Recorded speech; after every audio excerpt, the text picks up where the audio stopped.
What's up, world? Welcome back to another episode of Clark Crew Reviews. It's your boy Donovan. Got another late night session going on. Want to take a few minutes to tell you what I thought of Daredevil Season 3.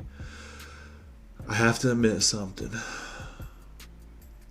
If you have ever watched any of my videos pertaining to the Netflix Marvel series, particularly the most recent one of the network streaming service canceling Iron Fist and Luke Cage, you would have heard my confession that I thoroughly enjoy Luke Cage and it's my favorite series, and that Iron Fist is a not Iron Fist, not Iron Fist at all. Daredevil is a very, very close second. But I have to admit something.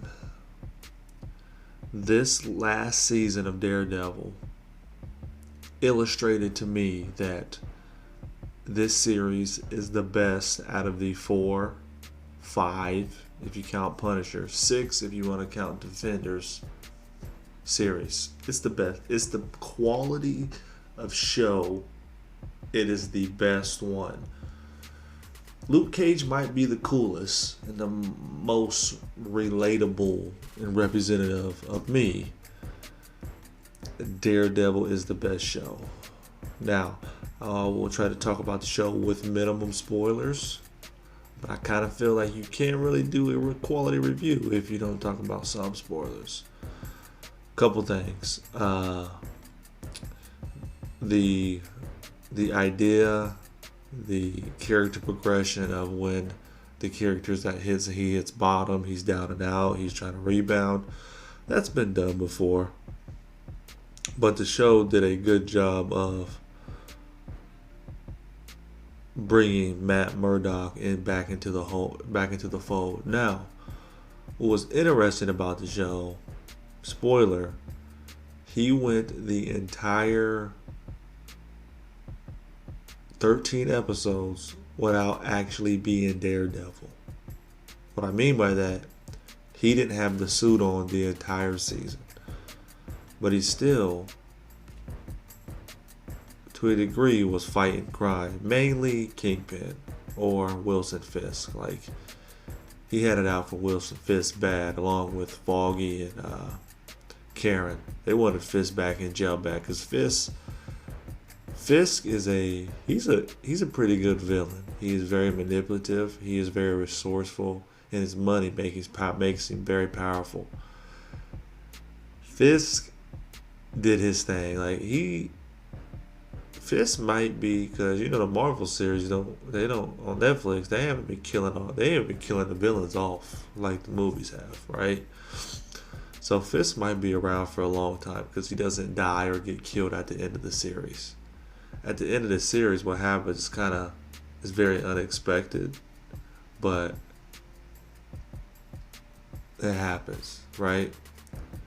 But through the whole season, Matt Murdock's plotting to actually kill him so he doesn't make it back out and hurt anybody else. The fight scenes, like I said before, in any of my previous talks about those series, the fight scenes on Daredevil are the best out of any of the shows. Any of them, without question. Highest quality fight scenes. And he is fighting and getting his ass whooped and giving it back in every confrontation, no matter who it is. Particularly with the guy who was Bullseye, Poindexter. I don't know much about his character origins in the comics, but they made him out to be a little crazy. Actually, a lot of crazy. Psychopathic tendencies is how they described it, if I'm not mistaken.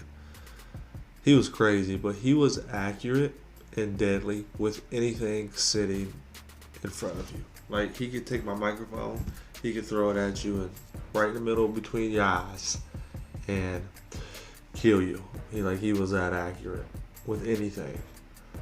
Almost make you think he was a mutant. Not a metahuman because that's DC. A mutant. That's kind of Marvel's thing. Foggy is kind of the moral compass of the show. The only one that seems like a lot of time that has any common sense but he wants to do what's right the right way. And he's the most optimistic. Like I said, he's the moral compass of the show. Karen kind of overplays herself a little bit, and to me, she got a little, to be kind of vain, she got a little annoyed because she was just so consumed by Fisk, she forgot everything else, and she put herself in a lot of vulnerable positions by her pursuit of Wilson Fisk. The plight of Matt Murdock in terms of too, like, well, I didn't want to have any friends because I want you to be safe. I don't want to drag anything and put you into danger. That's been played out too, you know. Like, every superhero says that at one point in time. I don't want to put you in danger, blah, blah, blah. I'm going to do this on my own. I'm a lone wolf. Like, they all do that. They all do that at some point in time. But he eventually realizes that he cannot do it by himself. What's nice is that there's an Arab guy in it. I don't remember his name from the show, but he was a good character in the show. His journey didn't go as like I would have hoped. He didn't really get redeemed. The guy that did him, he wasn't bad, but I kind of felt like the way he delivered his lines was kind of rehearsed. It could have been better. I don't know if it was him or just the way it was written. It was probably him. He was a good character, but the way he delivered his lines, I didn't really enjoy that at all. But this was the best season. You got a lot more Wilson Fisk with his crazy ass, and he's strong. He's so manipulative. I loved it though. He did whatever he wanted to do. It just took some time. Got his girl back for one day, maybe two. Poindexter was crazy. The sound, like every time he had an episode with what sound like flies buzzing, that makes me wonder what anybody with mental health disabilities, like if they have a trigger, if there's something like that happens, like when they freak out, if there's something that just gnaws and annoys at them, that the only way to do it is to release that in some fashion. Psychology was my second choice for college. I didn't pursue it, but that was fascinating to me. Every time he had an episode, he couldn't hear what anybody was saying. He was just focused on either his success. It was mainly when his failure that he zoned out, and his episode started. He started hearing that flying noise. Like that became what's the word I want to use? Like kind of like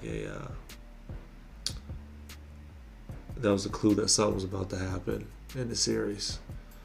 I can't think of the right word I want to use for it. But no, like I said, I want to try to keep this short. Check out Daredevil Season 3 if you've watched the other ones. The third one is the best season. And it kind of cements Daredevil in terms of the quality of the shows that are on Netflix, out of the ones that are left, I suppose. But it was good. I enjoyed it. I did it. I mean, this is probably late if you've watched it already. I know some other people have also put out the reviews, but I don't like to binge watch it all the way. I like to kind of soak it in a little bit and stretch it out for at least a week, sometimes two. Came out, middle of October, I think it was. So it's only right. I finished it a couple days ago. But yeah. And it came to the point where like he was like he tried to say I'm not Matt Murdock, I'm just Daredevil. So kind of like how they do a Batman, like Bruce Wayne's a disguise, Matt Murdock was the disguise. He's really Daredevil. And his failure at keeping Fisk in jail made him question his relationship with God, because you know he's a devout Catholic. There's some other family twists that go on with him too. Kind of came out of left field. I don't feel good or bad about them. They just kind of happened. It was unsuspected to make you want to watch the next episode immediately, which is what I did. But it wasn't an awful twist. It was just surprising. I guess those are what you like, right? You don't want it to be forced. But no. If you guys have watched Daredevil Season 3, Let me know how you feel about it in the comment section down below. If you agree or disagree with what I said, or if you want to add anything, let me know in the comment section down below. If this is your first time to my channel, like, share, and subscribe to your boy. I'm on a journey to 1,000 subscribers. I would enjoy for you to be one. I would appreciate for you to be one. If you like my video and subscribe to my channel, I'll subscribe back to you as long as I get that notification. Game recognized game. Until next time, y'all take it easy. Peace.